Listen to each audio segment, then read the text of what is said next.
Ako si Ken, 24 anyos, na office worker sa Quezon City, na madalas umuwi ng hating gabi mula sa call center ng night shift ko. Tinawag ko ang Grab at agad dumating ang itim na Toyota Vios na may driver na mukhang mabait at may ngiti sa labi. Pagkasakay ko, napansin ko agad na malamig ang loob ng sasakyan at may kakaibang amoy na parang bulok na karne na nakatago. Habang nagdadrive siya sa EDSA, bigla niyang binaba ang bintana at sinabi na gutom na raw siya sa ganitong oras. Sa isang madilim na side street malapit sa Cubao, tumigil ang sasakyan dahil daw may sira ang makina at kailangan niyang ayusin. Nang bumaba siya, nakita ko sa side mirror na ang kanyang likod ay biglang nag-umbok at parang may nagbabago sa kanyang balat. Bigla siyang lumingon at nakita ko ang kanyang mga mata na naging pulang-pula at ang mga ngipin ay naging matutulis na parang aso. Tinakbo ko ang pintuan pero nakalag ito at narinig ko ang kanyang tawa na parang tik-tik na papalapit sa akin. Sa wakas ay nakabukas ang pinto at tumakbo ako ng mabilis habang naririnig ko ang tunog ng pakpak at ang amoy ng dugo. Pagdating ko sa ilaw ng isang 7-Eleven, nawala ang aswang at hanggang ngayon ay hindi na ako sumasakay ng Grab sa hating gabi.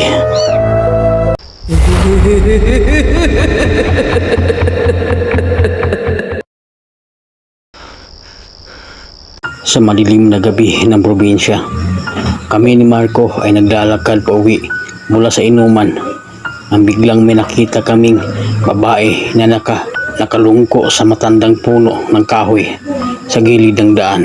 Hindi namin inasahan na ganun katahimik ang paligid habang ang babaeng iyon ay nakatingin sa amin ng walang kibo na parang sinusuri ang aming mga kaluluwa sa ilalim ng buwan.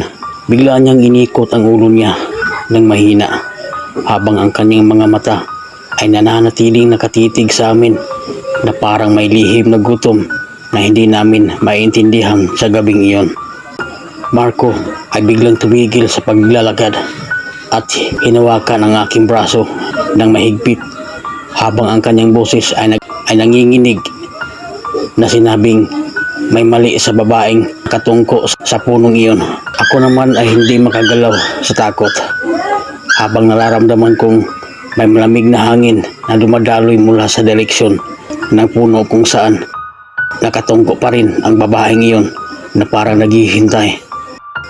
Pagkatapos ng ilang segundo ay bigla siyang tumawa ng mahina na parang mula sa malayo habang ang kanyang katawan ay nananatiling nakatungko sa puno na hindi gumagalaw kahit konti.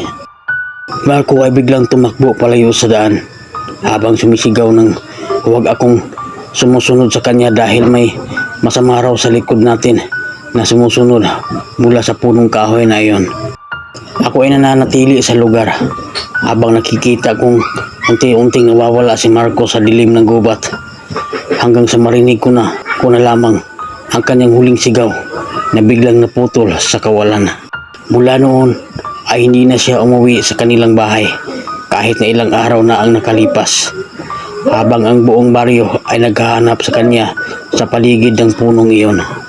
Hanggang ngayon, kapag dumadaan ako sa lugar na iyon ay nararamdaman ko pa rin ang kanyang mga mata na nakatingin sa akin mula sa punong kahoy kung saan siya nakatungko noon.